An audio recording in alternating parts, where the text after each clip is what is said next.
ठीक है, तो आज हम लोग नया चैप्टर स्टार्ट करते हैं, कौन सा, द लिविंग वर्ल्ड के बारे में। एंड बाय द वे नई वाली एनसीईआरटी में अगर आप ध्यान से देखोगे तो उसमें चैप्टर वैसे ही आधा था, उसमें और आधा हो गया, ठीक है। तो लास्ट वाली पार्ट में जहाँ बॉटनिकल गार्डन, हर्बेरियम, ये सब जो दिया हुआ था वो सारा डिलीट हो गया, ठीक है। तो आपको सिर्फ चैप्टर में पढ़ना क्या है, एक तो आपको पढ़ना है प्रॉपर्टीज़ ऑफ लिविंग वर्ल्ड के बारे में। आई थिंक वो भी डिलीट हो गया मेरे ख्याल से, है क्या वो? हाँ चलो, प्रॉपर्टीज़ ऑफ लिविंग वर्ल्ड है इसमें, और दूसरा उसमें क्लासिफिकेशन या टैक्सोनॉमी के बारे में दिया हुआ है। तो मेनली इस चैप्टर के अंदर आपको 2 ही पार्ट पढ़ने हैं ना। चलो सामने देखो, ये दिखाई दे रहा है, ये चलो, तो हेडिंग लिखिए आप, चैप्टर नंबर 1 क्लास 11th का लिविंग वर्ल्ड के बारे में। तो इस लिविंग वर्ल्ड के अंदर आपको 2 टॉपिक मेन कंसिडर करने हैं। कौन कौन से? एक तो पढ़ना है हमें यहाँ पे, कौन सा टॉपिक, कौन सा टॉपिक, लिविंग वर्ल्ड की प्रॉपर्टीज़ के बारे में, एंड हम पढ़ेंगे यहाँ पे टैक्सोनॉमी के बारे में, ठीक है। तो पहले शुरू करते हैं प्रॉपर्टीज़ ऑफ लिविंग वर्ल्ड के बारे में। तो आप मुझे बताइए कि आपके अंदर ऐसी कौन कौन सी प्रॉपर्टी है जो आपको इन दीवारों के अंदर देखने को नहीं मिलेगी, नॉन लिविंग में जो देखने को नहीं मिलती है।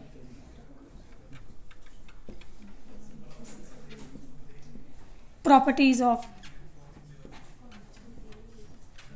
Living being. देखो, जब ये प्रॉपर्टीज़ हम शुरू करते हैं तो यहाँ पे एनसीईआरटी में एक शब्द यूज़ हुआ है जिसका नाम है डिफाइनिंग प्रॉपर्टी। ये डिफाइनिंग और नॉन डिफाइनिंग क्या होता है? सिंपल से आप शब्दों के ऊपर जाइए। डिफाइनिंग का मतलब जो लिविंग बीइंग को डिफाइन करे, जो सिर्फ और सिर्फ किसको डिफाइन करे, लिविंग बीइंग को डिफाइन करे, उसको क्या बोलते हैं? Defining property. तो मतलब एक ऐसी प्रॉपर्टी जो नॉन लिविंग के अंदर नहीं होनी चाहिए, और एक ऐसी प्रॉपर्टी जो लिविंग बीइंग के अंदर एक्सेप्शनली अब्सेंट भी नहीं होनी चाहिए। जो ऐसी प्रॉपर्टी जो सभी लिविंग बीइंग शो करे और कोई भी नॉन लिविंग बीइंग उसको शो नहीं करे, उसको क्या बोलते हैं? Defining property. डोंट वरी, अभी हम पढ़ेंगे इसको क्या होता है। तो इसमें सबसे पहले एनसीईआरटी में दिया हुआ है कौन सा, यहाँ पे सॉरी सेल्यूलर स्ट्रक्चर के बारे में पढ़ते हैं। तो मुझे बताइए कि लिविंग बीइंग जो है वो किसके बने होते हैं? सेल के बने होते हैं। तो सेल्यूलर स्ट्रक्चर के बारे में, तो ऑल लिविंग बीइंग जो है वो सभी किसके बने होते हैं? सेल के बने होते हैं। ऐसा कोई नॉन लिविंग है जो सेल का बना हुआ है और वो लिविंग है? ऐसा कोई नहीं है। तो इसका मतलब ये प्रॉपर्टी कैसी है? ये प्रॉपर्टी कैसी हो गई? डिफाइनिंग हो गई। और आप लोग जानते हो कि ये हो जाएगी कौन सी? Defining property. मैं फिर बोल रही हूँ, डिफाइनिंग प्रॉपर्टी का मतलब क्या होता है कि एक ऐसी प्रॉपर्टी जो ऑल लिविंग बीइंग शो करे इसको, ठीक है।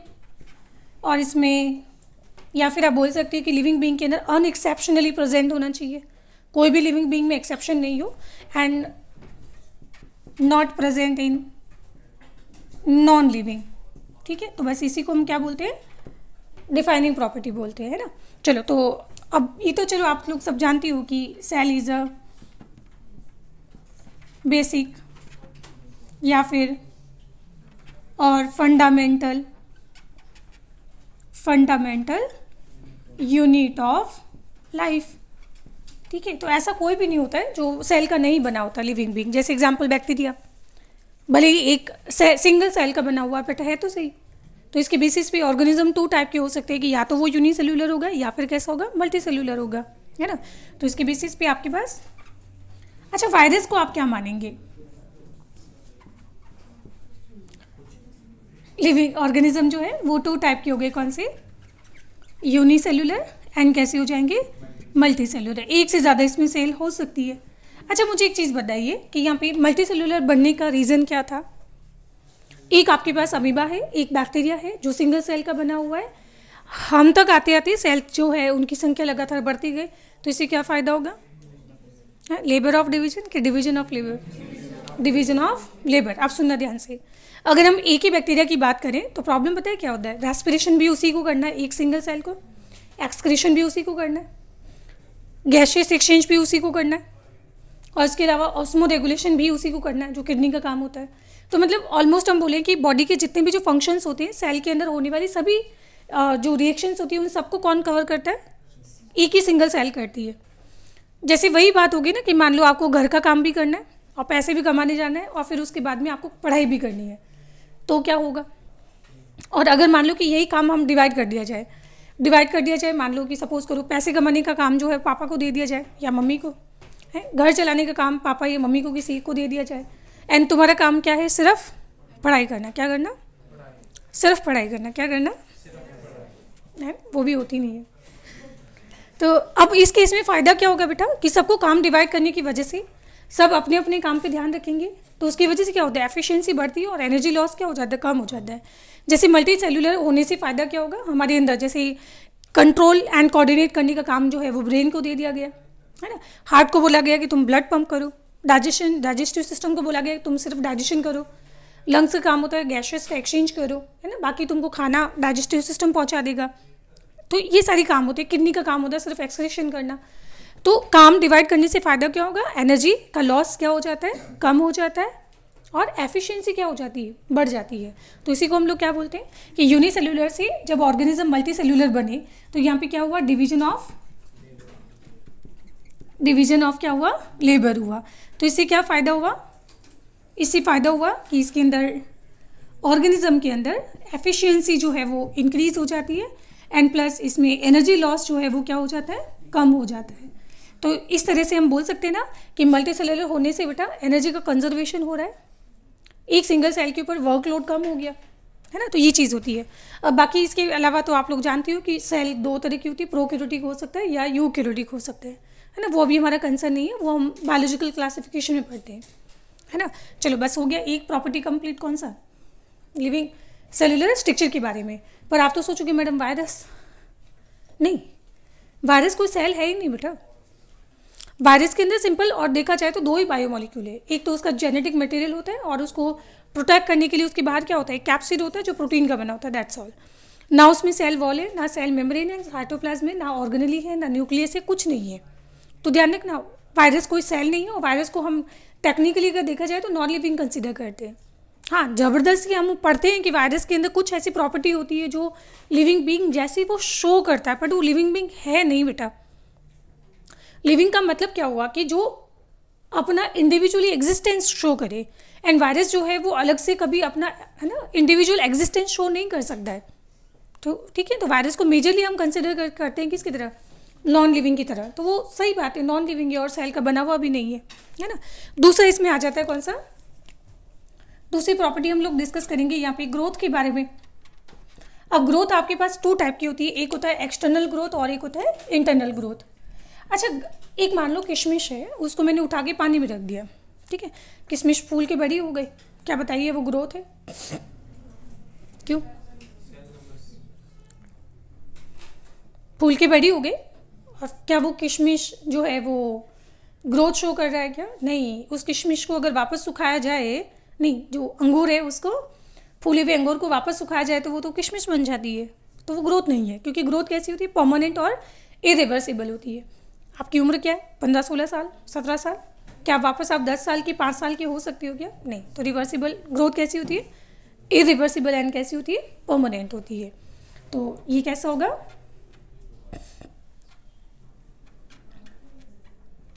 इरिवर्सिबल, एंड हम बोलेंगे कि ग्रोथ कैसा होता है, परमानेंट होती है, ये बात याद रखना। अच्छा, प्लांट के अंदर ग्रोथ का अलग तरीका होता है और एनिमल के अंदर ग्रोथ का अलग तरीका होता है, दोनों में डिफरेंस है जो हम एक्चुअल में पढ़ेंगे कहाँ पे, प्लांट ग्रोथ एंड डेवलपमेंट में। अभी छोड़ो उसको। अभी हम लोग अगर देखें तो ग्रोथ लिविंग बीइंग और नॉन लिविंग के अंदर टू टाइप की होती है, एक होती है एक्सटर्नल ग्रोथ और एक होता है इंटरनल ग्रोथ।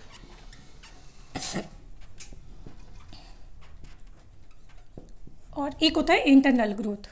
ये इंटरनल क्या होती है कि मतलब ग्रोथ अंदर से हो रही है। ये इंटरनल ग्रोथ का मतलब क्या हुआ, सेल के अंदर साइटोप्लाज्म होता है, हाँ, तो यहाँ पे आपको साइटोप्लाज्म या प्रोटोप्लाज्म का वॉल्यूम बढ़ते हुए दिखाई देगा। साइटोप्लाज्म का या प्रोटोप्लाज्म का अगर वॉल्यूम अगर बढ़ जाता है तो उसके वॉल्यूम बढ़ने से क्या फ़ायदा होगा कि ओवरऑल सेल का साइज़ बढ़ जाएगा, और सेल का साइज़ बढ़ेगा तो टिश्यू का साइज़ बढ़ेगा, और टिश्यू का साइज़ बढ़ेगा तो ऑर्गन का साइज़ बढ़ेगा, और ऑर्गन का साइज़ बढ़ेगा तो ऑर्गेनिज्म का साइज़ बढ़ेगा, है ना। अब ये भी हो सकता है कि सेल अपना साइज़ बढ़ाने के बाद डिवाइड भी करे, और सेल अगर डिवाइड करेगी तो सेल्स की संख्या बढ़ेगी, और अगेन सेल्स की संख्या अगर बढ़ेगी तो टिश्यू का साइज़ क्या होगा, बढ़ेगा, ऑर्गन का साइज़ बढ़ेगा, ऑर्गेनिज्म का साइज़ बढ़ जाएगा ओवरऑल, है ना। पर फिर हम बोलेंगे कि ग्रोथ वो कैसी होगी, परमानेंट होगी, है ना। तो इंटरनल ग्रोथ का मतलब हुआ कि यहाँ पे इंटरनल ग्रोथ का मतलब हुआ कि यहाँ पे प्रोटोप्लाज्म या फिर साइटोप्लाज्म दिखाई दे रहा है, प्रोटोप्लाज्म या फिर साइटोप्लाज्म का वॉल्यूम जो है वो क्या हुआ, इंक्रीज हुआ, और इसके वॉल्यूम इंक्रीज होने की वजह से क्या हुआ, सेल का या तो साइज इंक्रीज होगा, और आप लोग जानते हो कि सेल का साइज इंक्रीज होने पर क्या होता है, या तो सेल डिवाइड करेगी फिर, है ना, या तो फिर इसमें और क्या होगा, सेल के अंदर डिवीजन होगा, और फाइनली डिवीजन होने के बाद क्या होगा, यहाँ पे जो टिश्यू है, टिश्यू का साइज क्या होगा, इंक्रीज होगा, टिश्यू का साइज जो है वो इंक्रीज होगा, और उसकी वजह से ऑर्गन का साइज क्या होगा, इंक्रीज होगा, एंड फाइनली इस तरह से हम बोलेंगे कि जो ऑर्गेनिज्म होगा उस ऑर्गेनिज्म का साइज क्या हो जाएगा, यहाँ पे इंक्रीज हो जाएगा। कोई परेशानी इसमें? तो ये तो हो गई इसमें इंट्रिंसिक ग्रोथ के बारे में। तो इंट्रिंसिक ग्रोथ मेनली कहाँ पे होता है, प्रोटोप्लाज्मिक लेवल पे होता है, कहाँ पे, एंड प्रोटोप्लाज्म में भी क्या होता है, एक आप लोगों ने मेटाबॉलिज्म सुना है, एनाबॉलिज्म प्लस कैटाबॉलिज्म, है ना। एनाबॉलिज्म के अंदर चीज़ें बनती है और कैटाबॉलिज्म में चीज़ें डिग्रेड होती है। तो प्रोटोप्लाज्म की जो ग्रोथ हो रही है, इसका जो वॉल्यूम है वो वॉल्यूम किसके ऊपर डिपेंडेंट है, मेटाबॉलिज्म पे डिपेंडेंट है। अगर मेटाबॉलिज्म के दौरान एनाबॉलिज्म अगर ज़्यादा हो रहा है एज कम्पेयर टू कैटाबॉलिज्म, तो आपको देखने को मिलेगा प्रोटोप्लाज्म यहाँ पे क्या होगा, बढ़ेगा, जो भी हम पढ़ेंगे नेक्स्ट थर्ड टॉपिक यही आने वाला है, मेटाबॉलिज्म, है ना। अच्छा, एक्सटर्नल ग्रोथ क्या होती है, जैसे मान लो कि आप 5 महीने मत नहाओ, तो उसके बाद क्या होता है, एक स्किन के ऊपर एक और स्किन बन जाती है, तो आपकी स्किन जो है वो काफ़ी मोटी हो जाती है, बस इसी को हम लोग क्या बोलते हैं, एक्सटर्नल ग्रोथ नहीं बोलते हैं। एक मान लो सपोज करो, एक एग्जांपल लेते हैं, देखो एक्सटर्नल ग्रोथ शो करते हैं नॉन लिविंग, जैसे मान लो कि बेंचेस है, इन बेंचेस के ऊपर मान लो कि 5 साल के लिए कोई क्लास नहीं हो, तो समय के साथ क्या होगा, इन बेंचेस के ऊपर मिट्टी जो है वो एक्सटर्नली डिपॉजिट होती जाएगी, और जो बेंचेस की जो थिकनेस है वो क्या होती जाएगी, बढ़ती जाएगी, और मिट्टी मान लो कि उसमें टाइटली अगर जम जाए तो वो क्या होगी, उसकी थिकनेस बढ़ रही है कि नहीं बढ़ रही है, कोई बात नहीं। एक माउंटेन है, उस माउंटेन के ऊपर बहुत सारे पेड़ लगे हुए हैं, ठीक है, और पेड़ का उम्र पूरा हो जाने के बाद पेड़ मर जाएगा, और पेड़ों के मर जाने के बाद पेड़ों का जो बायोमास है वो बायोमास क्या होगा, उसी माउंटेन के ऊपर ऐड होता जाएगा, फिर और ऐड होता जाएगा, फिर और ऐड होता जाएगा, और उसकी वजह से माउंटेन की हाइट जो है वो क्या होती जाएगी, लगातार बढ़ती जाएगी, है ना। या फिर अगर आपने राजस्थान में भी देखा होगा कि बहुत सारे मिट्टी के टीले होते हैं, मिट्टी उड़ के आती है ना, तो मिट्टी उड़ के आती है, मान लो एक छोटा सा टीला है और वहाँ पे मिट्टी उड़ के आ रही है, लगातार आ रही है और लगातार आ रही है, तो हो सकता है थोड़े समय बाद जो है वो वहाँ पे क्या होता है, मिट्टी का एक बहुत बड़ा माउंटेन बन जाता है, लाइक, है। तो ये भी क्या होगा, this is again external growth. तो कुल मिला के हम बोलेंगे कि एक्सटर्नल ग्रोथ जो है वो कौन शो करता है, नॉन लिविंग शो करता है, कौन शो करेगा, और इसमें एग्जाम्पल याद रखना कौन सा, माउंटेन वाला, आपके एनसीईआरटी में माउंटेन का दिया हुआ है, ठीक है, तो इसको घर जाके पूरा लिख लेना कि मैंने बोला क्या था इसमें ना, माउंटेन। तो moral of the story, external जो ग्रोथ है वो कौन शो करता है, ये शो करता है नॉन लिविंग, और प्रोटोप्लाज्म किसके पास होता है, लिविंग बीइंग के पास होता है, तो इसको शो करता है कौन, लिविंग। तो अब मुझे बताइए कि ग्रोथ को मैं क्या बोलूँ, ग्रोथ एक डिफाइनिंग प्रॉपर्टी होगा कि नॉन डिफाइनिंग प्रॉपर्टी होगा, नॉन डिफाइनिंग। क्यों, क्योंकि एक्सटर्नल ग्रोथ किसने शो कर दी, नॉन लिविंग ने शो की नहीं की, तो इसलिए हम लोग क्या बोलेंगे कि, और दूसरी बात, क्या ज़रूरी है कि आपके अंदर अनंत काल तक जो है आपकी ग्रोथ होती ही रहेगी, एक समय आने के बाद आपकी जो ग्रोथ है वो क्या होगी, हाइट जो है वो रुक जाती है, और कभी कभी ऐसा भी होता है कि बुढ़ापे तक आते आते हमारा जो बॉडी का बायोमास कम होने लगता है, हमारे भार कम होता है कि नहीं होता है, तो वहाँ पे क्या हो रहा है, हम बोलेंगे कि वो कैसा हो जाएगा। तो इसका मतलब हमेशा ऐसा नहीं होता कि प्रोटोप्लाज्म या साइटोप्लाज्म हमेशा इंक्रीज हो ही हो, ऐसा कोई ज़रूरी नहीं है, ठीक है। तो ये क्या हो जाएगा, ओ माय गॉड,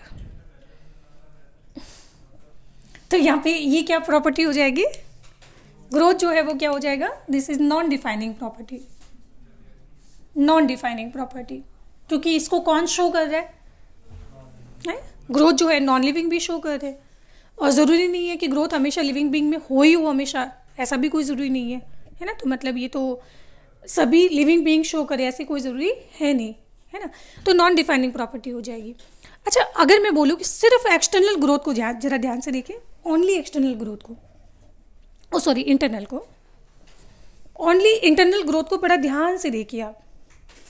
इसके बारे में आप क्या जानते हैं कि ये डिफाइनिंग होगा कि नॉन डिफाइनिंग होगा?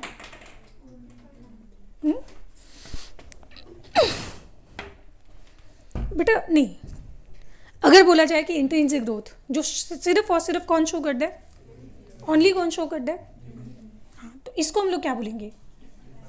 हाँ, इसको बोला जाएगा क्या? Defining property. कोई परेशानी इसमें नहीं? चलो उसके बाद में थर्ड आ जाते हैं। थर्ड हम लोग डिस्कस करते हैं मेटाबॉलिज्म के बारे में, ठीक है। और मेटाबॉलिज्म आप जानते हो क्या होता है? कैटाबॉलिज्म प्लस एनाबॉलिज्म को क्या बोलते हैं? मेटाबॉलिज्म। कोई बता सकती हो एग्जाम्पल मेटाबॉलिज्म का? आप खाना खाते हो, उसमें मान लो कि आपने आलू खाया और आलू के अंदर क्या था? स्टार्च था। आलू में क्या था? फिर उसको आपने डाइजेस्टिव ट्रैक्ट में क्या कर दिया? डाइजेस्ट कर दिया, और स्टार्च से क्या मिला आपको? ग्लूकोज मिल गया। क्या मिल गया? ग्लूकोज। तो ये क्या था? ये था कैटाबॉलिज्म। फिर उस ग्लूकोज को आप क्या करते हो? एब्जॉर्ब करते हो, और एब्जॉर्ब करने के बाद ग्लूकोज जाता है कहाँ पे? ब्लड में। अब हो सकता है कि उस ग्लूकोज को यूज़ करके आपने वापस क्या बना दिया? ग्लाइकोजन बना दिया। तो क्योंकि आपने ग्लूकोज को यूज़ करके वापस क्या बनाया? ग्लाइकोजन बनाया। ग्लाइकोजन बनाया है ना, तो बनाना क्या होता है? एनाबॉलिज्म हो जाता है।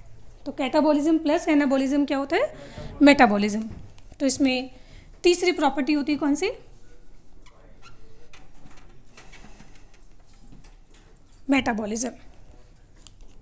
तो metabolism, metabolic reaction is equal to catabolism plus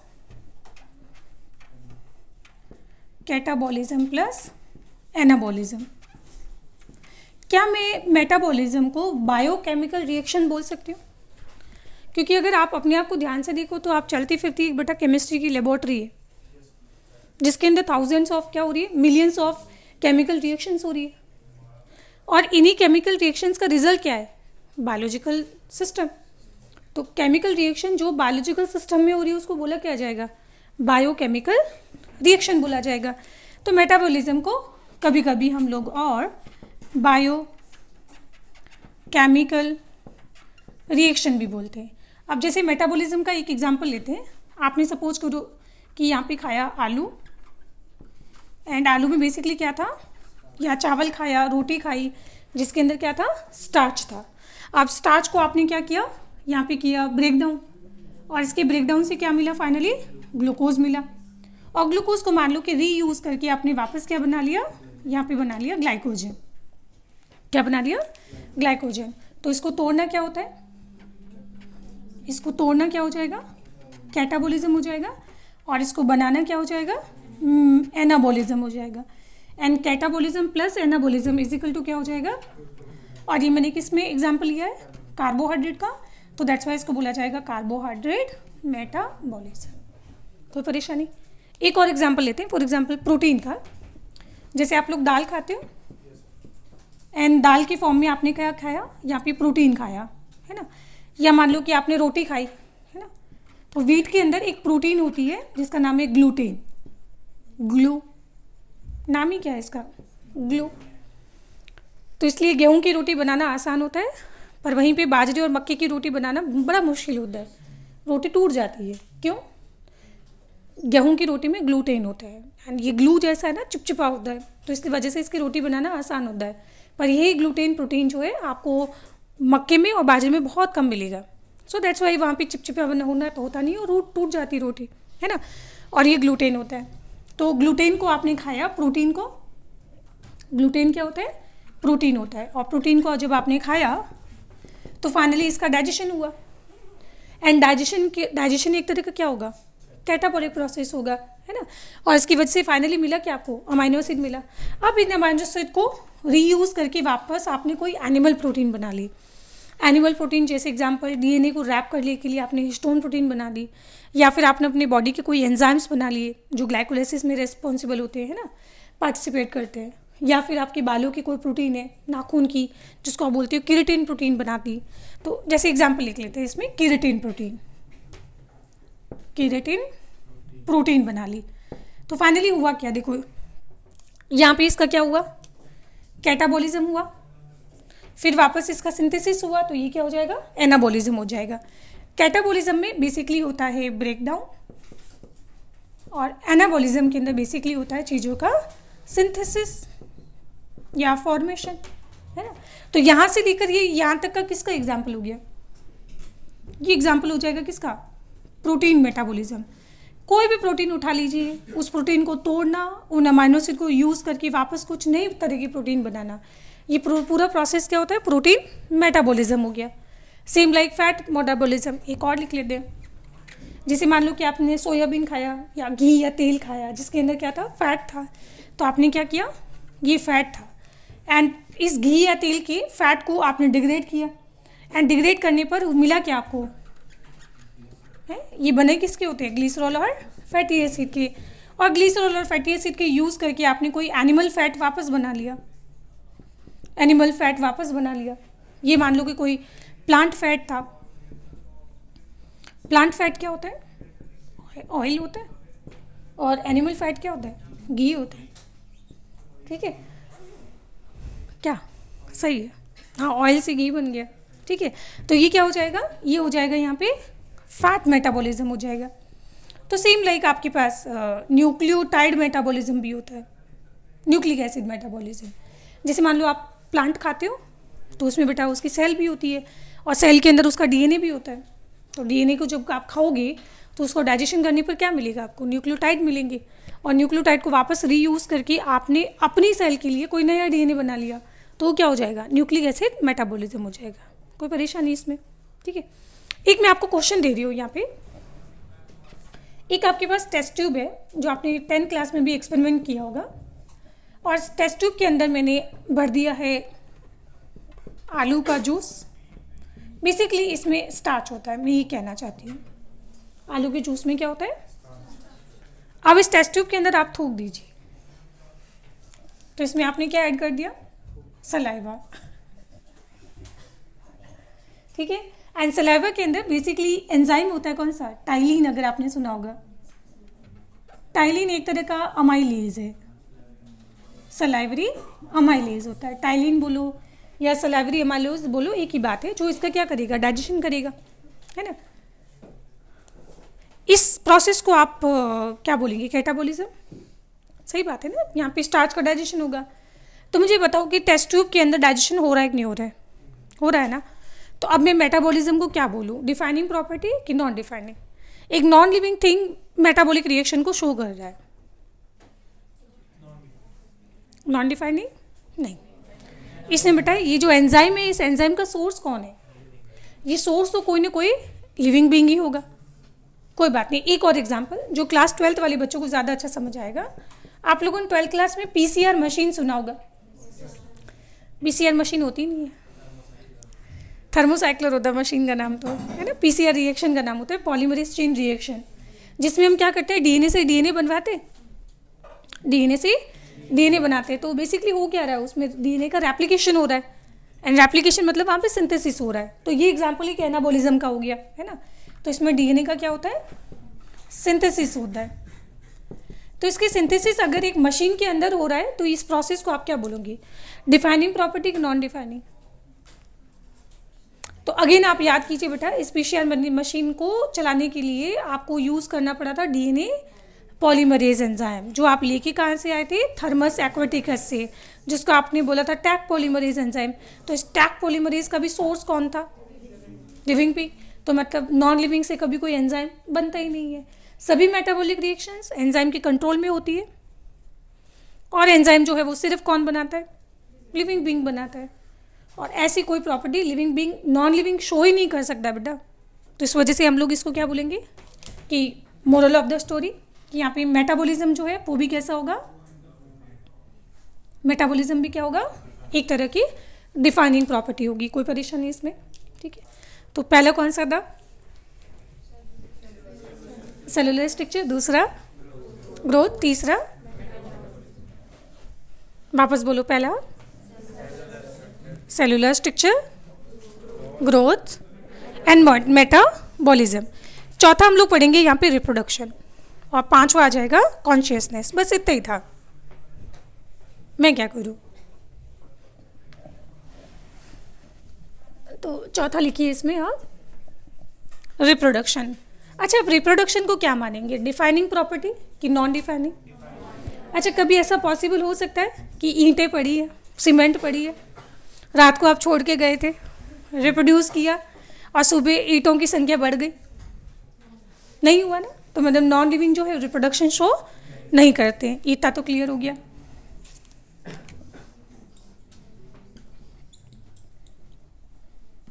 अरे छोटा ही टॉपिक है रिप्रोडक्शन।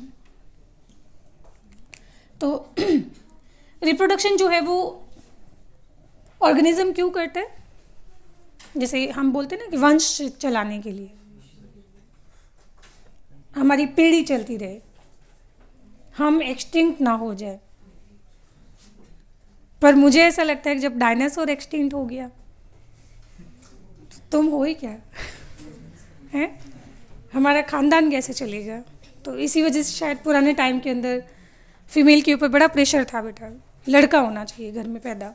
कौन होना चाहिए? और नहीं, ये मेंटेलिटी अभी तक नहीं निकली है लोगों की। ये तब निकलेगी जब, नहीं वो उसके पीछे मुझे ऐसा लगता है लॉजिक है ना, यूज और यूजलेस वाला है। ह्यूमन हमेशा सिर्फ अपने फायदे का सोचता है, ऑनेस्टली बता रही हूँ। और एक्चुअली फाइनेंशियल वाइज देखा जाए पुराने टाइम के अंदर, तो फाइनेंशियल पैसे कमाने के पॉइंट ऑफ व्यू से फीमेल यूजलेस थी। सो दैट्स वाई वहाँ पे सिलेक्शन होता था किसका? मेल का। ठीक है, मेल क्योंकि फाइनेंशियली पैसे कमा के लाएंगे तो घर जो है वो ग्रोथ करेगा। एंड दूसरा, पुराने टाइम के अंदर फीमेल मेल को सेलेक्ट करने का रीज़न क्या था ना, पहले ये कानून का है ना, कानून पुलिस ये सब नहीं होती थी तो उस टाइम। बट सर्वाइवल सिर्फ एक ही तरीका था, वो क्या था कि घर में जिसके मान लो 5 बेटे होते हैं तो कहा जाता था कि ऐसे हमें प्रोटेक्शन मिल जाता है। ठीक है, जिनके घर में मान लो कि कोई है ही नहीं, बेटा ही नहीं है, तो उनके घर पे जनरली जो है लोग जो है वो क्या करते थे, कब्जा कर लेते थे। ऐसा होता था पुराने टाइम में। तो इसलिए वो सोचते थे कि अगर हमारे 5 बच्चे हो गए तो फिर 5 बच्चे जो है हमारा जो है पावर बन जाती थी। तो बेसिकली वो पावर के लिए जो है सिलेक्शन होता था मेल का, और फिर बाद में हुआ सिलेक्शन फाइनेंशियली फिर अगेन मेल का। बट अब धीरे धीरे समय चेंज हो रहा है और ऐसा हो रहा है कि फीमेल जो है वो ज़्यादा अर्न करने लग जाती है मेल से कभी कभी। तो इसलिए अब जो है वापस अब लोगों को समझ आ गया कि भाई ऐसा कुछ है नहीं, क्योंकि समय के हिसाब से चीज़ें चेंज हो रही है।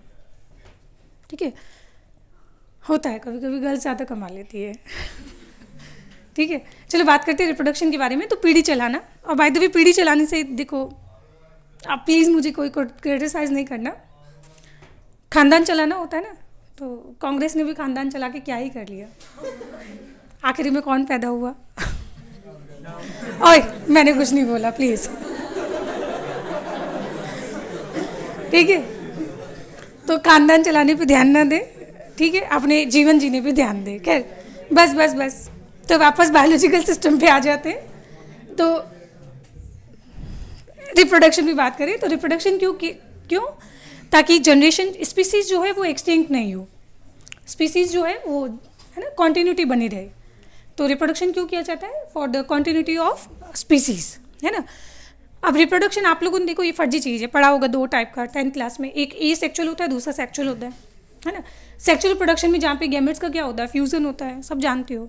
ए सेक्चुअल प्रोडक्शन कितने टाइप का होता है? Binary fusion, multiple fusion, fragmentation, regeneration, और क्या पढ़ा था? बडिंग पढ़ा होगा, स्पोर फॉर्मेशन पढ़ा होगा। ये सब मैं बकवास बातें नहीं करूँगी, ठीक है, तो इसको हटाओ। रिप्रोडक्शन इतना ही था। ये 2 तरह का होता है, सेक्चुअल और क्या होता है, ए सेक्चुअल। तो मैं इसमें पर्पस लिख देती हूँ,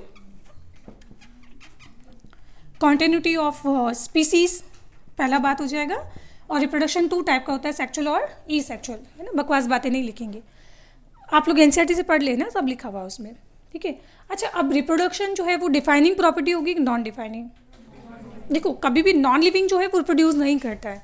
ऐसा नहीं कि ये बिल्डिंग जो आपको दिखाई दे रही है और कल जो है यहाँ पे आओगे सुबह तो दूसरी एक और छोटी बिल्डिंग पैदा हो गई होगी, तो ऐसा नहीं होगा। नॉन लिविंग कभी भी रिप्रोडक्शन शो नहीं करता है। पर अब आ जाओ लिविंग बीइंग, क्या सभी लिविंग बीइंग रिप्रोडक्शन करते हैं क्या? नहीं। जैसे एग्जांपल हनी बी के अंदर वर्कर, जो फीमेल वर्कर होती है, क्वीन को छोड़ दो तो उसके अलावा जो भी उसमें फीमेल होती है जिनको आप बोलते हैं क्या हो, वर्कर, तो वो कैसे होते हैं? स्टेराइल होते हैं। ठीक है, आपने म्यूल सुना होगा, हिनी और म्यूल, तो वो भी कैसे होते हैं?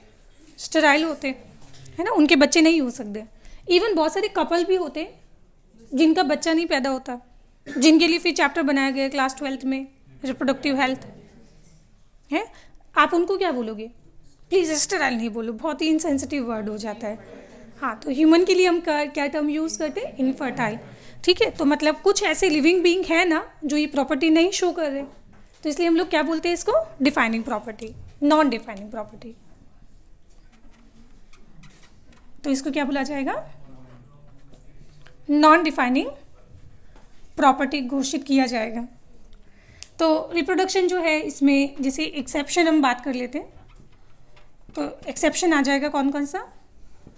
एक हो जाएगा वर्कर, बी, और एक हमने पढ़ा था म्यूल, या फिर इसकी सिस्टर नहीं बोलते, हिनी। अच्छा, म्यूल और हिनी में क्या फ़र्क है? और दूसरा क्वेश्चन, ये केवीपीआई में क्वेश्चन आया था, म्यूल और हिनी स्टेराइल क्यों होते? ये भैया और दीदी नहीं है। अच्छा, म्यूल का जेंडर होता है कि नहीं होता है? ये क्वेश्चन भी केवीपीआई में आया हुआ है?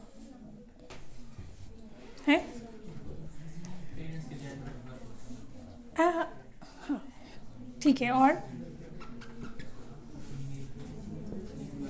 इनफर्टाइल ह्यूमन, चलो मैं इधर बताती हूँ, इधर देखो। पापा जब वो गधा,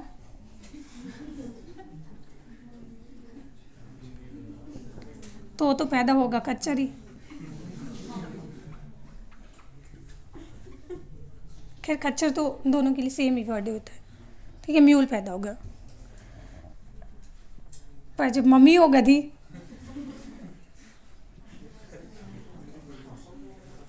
तो फिर पैदा होता है हिनी। ठीक है,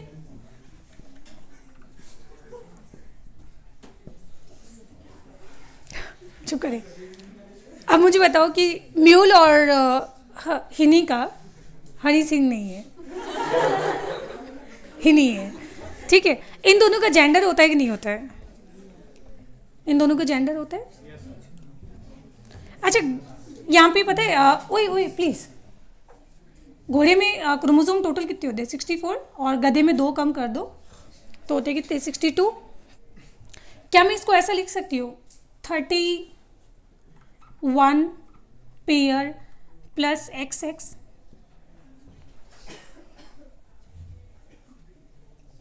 ऐसा भी तो लिखा जा सकता है ना, क्योंकि यहाँ पे फीमेल ये है।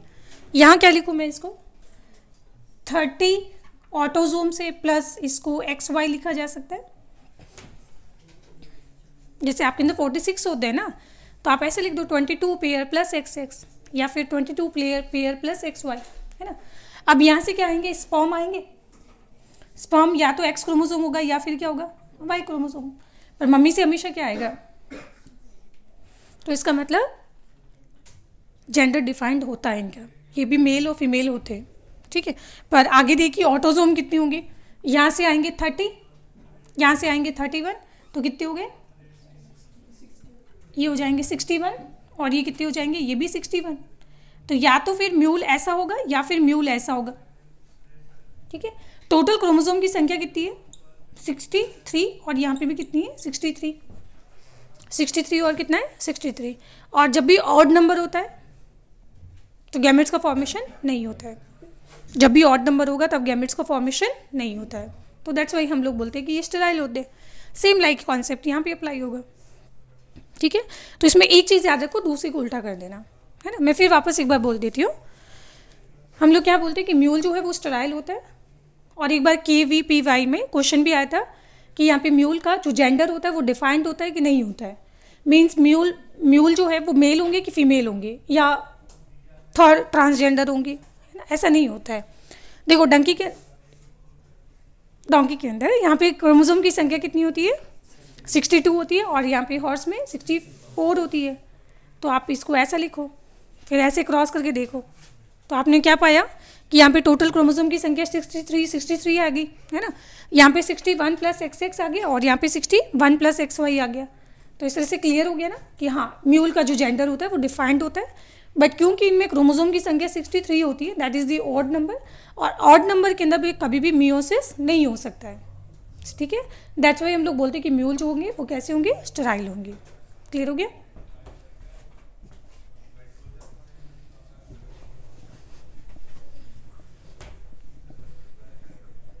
चलो, तो रिप्रोडक्शन के बारे में इतना ही था। आगे लास्ट हम पढ़ते हैं यहाँ पे कौन सा टॉपिक, कॉन्शियसनेस के बारे में। तो पहला बताइए कौन सा था, सेलुलर स्ट्रक्चर, और दूसरा ग्रोथ, मेटाबॉलिज्म।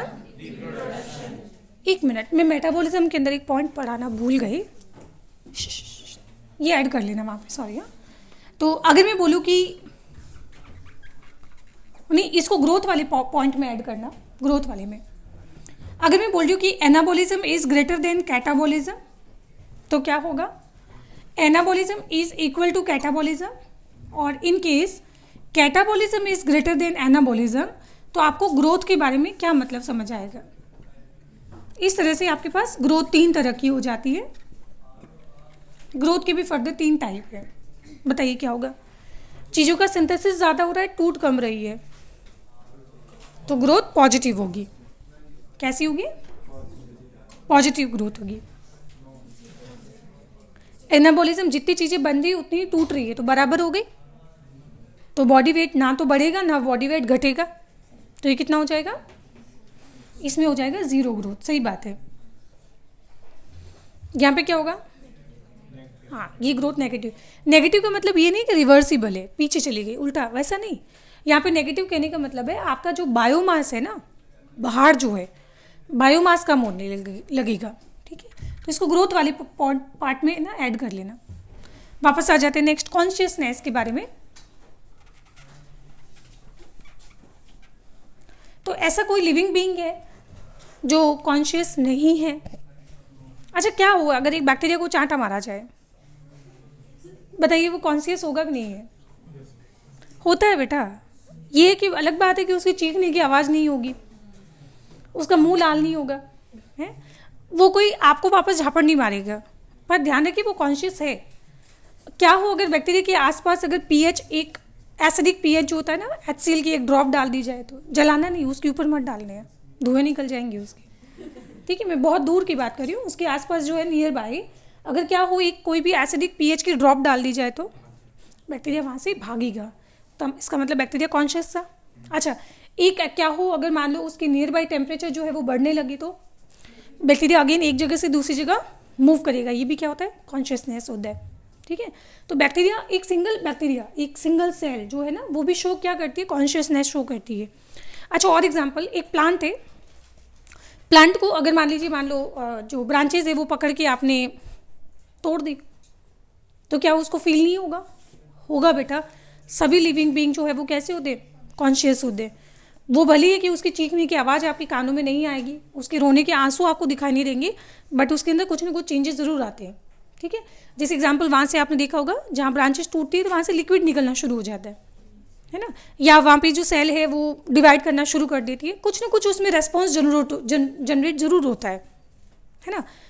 और एक एग्जांपल, जैसे मान लो प्लांट के ऊपर लाइट डाली जाए, तो प्लांट के अंदर जो लीफ होती है वो क्या होती है, इस तरह से खुल जाती है, और जो फ्लावर्स होती है, फ्लावर में भी क्या होती है, ओपनिंग हो जाती है ना। तो लाइट की वजह से वो आपने, जिसको आप बोलते हो फोटो पीरियोडिज्म बोलते हो, क्या बोलते हो, फोटो पीरियोडिज्म बोलते हो, ठीक है।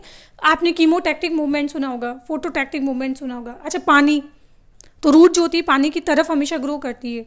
इवन ग्रेविटी के लिए भी वो सेंसिटिव होते हैं कि स्टेम जो होता है ग्रेविटी के अपोजिट जाता है, रूट हमेशा ग्रेविटी की तरफ जाती है। इसका उल्टा कर दो लाइट के लिए, कि स्टेम जो होता है वो लाइट की हमेशा की तरफ जाएगा, और वो हमेशा क्या होगी, रूट हमेशा अपोजिट जाएगी। मतलब वो कॉन्शियस है भैया, ठीक है। तो उस दुनिया के अंदर ऐसा कोई नॉन लिविंग, ऐसा कोई भी लिविंग नहीं है जो कॉन्शियस नहीं है। क्या हो अगर एक पर्सन कॉमा में चला जाए तो आप उसको कॉन्शियस मानेंगे कि नहीं मानेंगे? कोई बात नहीं, आप सब लोगों ने MBBS देखी है, मुन्ना भाई MBBS 1 नहीं देखी तुमने?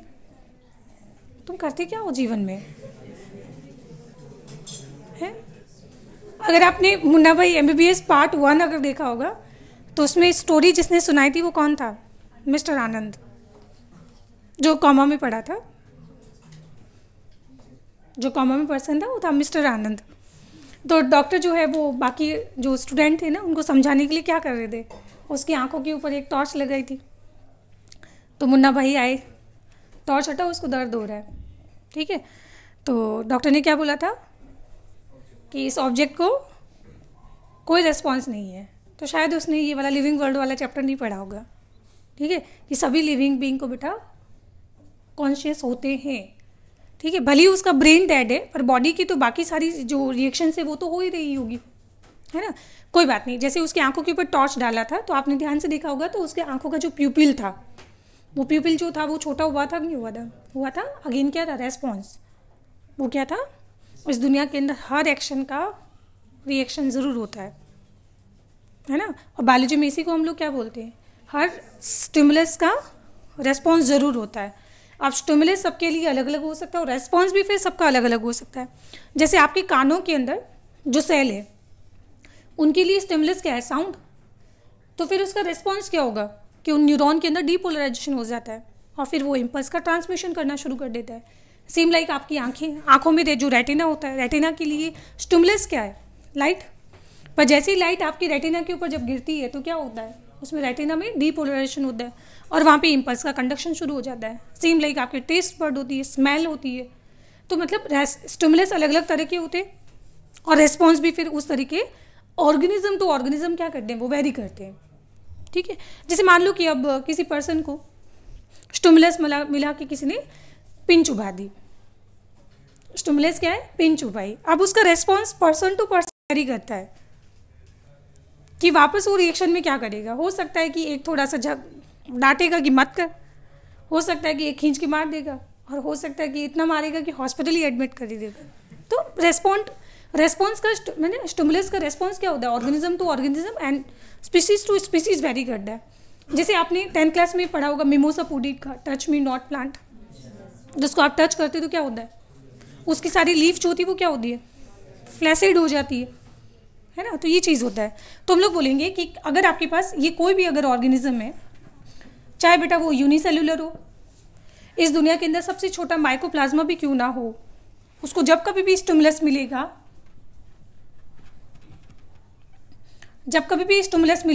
तो इस स्टिमुलस का हमेशा कोई ना कोई रेस्पॉन्स जरूर जनरेट होगा।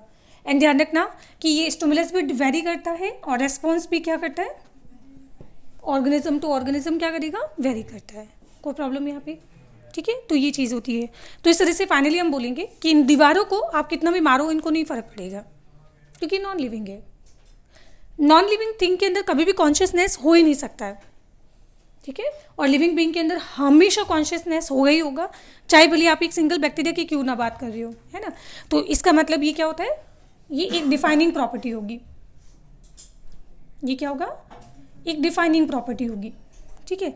अच्छा, एक एनसीईआरटी में क्वेश्चन पूछा गया है कि एक पर्सन है जो कॉमा में है, कॉमा के अंदर जो पर्सन है इसके बारे में आप क्या जानते हैं कि ये कॉन्शियस है या नहीं है? है बेटा। इसको जब आप यहाँ चुभाओगे ना जोर से पिन, तो उसको ब्लीडिंग भी होगी और उसको पेन भी होगा। हाँ, हालांकि वो पेन जो है वो ब्रेन सेंस नहीं करेगा, बट यहाँ की जो सेल्स है नियर बाय उनको तो दर्द होगा बेटा, है ना। तो ये सेल्स जो है वो रिसीव कर रही है इनको सिग्नल को, है ना, स्टिमुलस को। तो हम लोग बोलेंगे कि पर्सन कॉन्शियस तो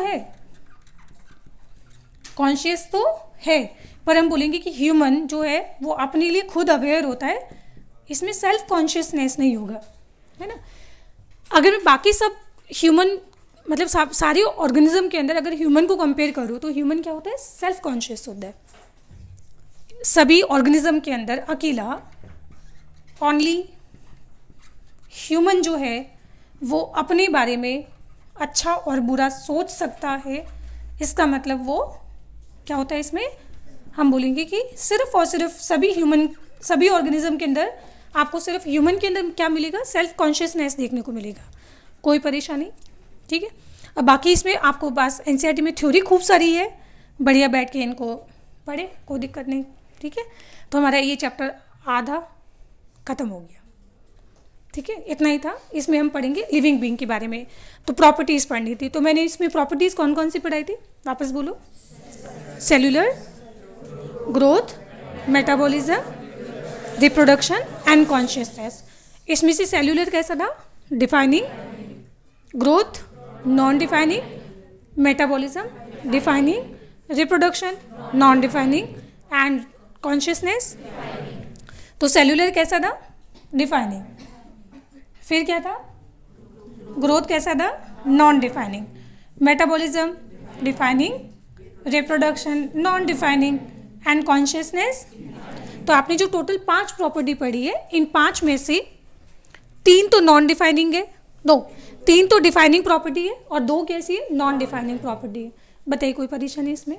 ठीक है, अब बढ़िया से बैठ के आप लोग एनसीईआरटी पढ़े, कोई दिक्कत नहीं। ठीक है, और ग्रोथ के अंदर शायद ऐसा लिखा होगा कि जैसे प्लांट और एनिमल की जो ग्रोथ होती है ना, उसमें ऐसे लिखा होगा अनलिमिटेड और लिमिटेड ग्रोथ। वो तो आप लोग जानती हो बेटा, प्लांट जो है वो टिल डेथ तक जो है वो ग्रो करता रहता है ना, तो उसकी हाइट तो हमेशा बढ़ती रहती है, तो वो क्या होती है, अनलिमिटेड ग्रोथ होती है। जबकि आपके अंदर कैसी होती है, लिमिटेड ग्रोथ होती है। बाकी मैं तो बोल ही रही हूँ कि प्लांट और एनिमल का ग्रोथ का जो डिफरेंस है वो हम पढ़ेंगे कहाँ पे, प्लांट ग्रोथ है डेवलपमेंट वाले चैप्टर में पढ़ेंगे, कोई दिक्कत। ठीक है, चलो लिखो इसको।